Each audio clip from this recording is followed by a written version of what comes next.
السلام علیکم. میں سید سرور چشتی گدی نشین خادم آستانہ عالیہ حضرت خواجہ معین الدین حسن چشتی سماج میری اجمیر شریف انڈیا سے 13 رجب المرجب کو یوم ولادت حضرت علی کے دن پر 14 جنوری 2025 کو کوٹ مٹن شریف میں پاکستان میں قمت خضرا کے دربار سے وہاں فوٹو پھاڑے گئے.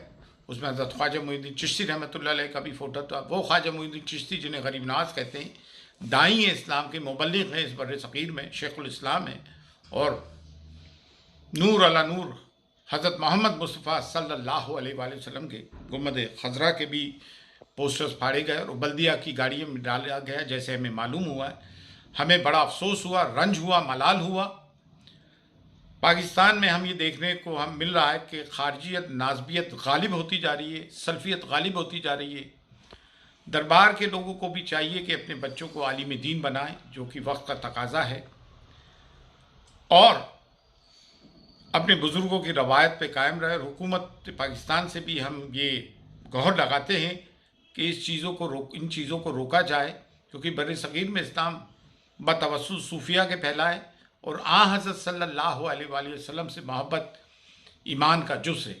یہ چیز قابل مذمت ہے، ہم اس کی سخت مذمت کرتے ہیں. فی امان اللہ. اللہ حافظ.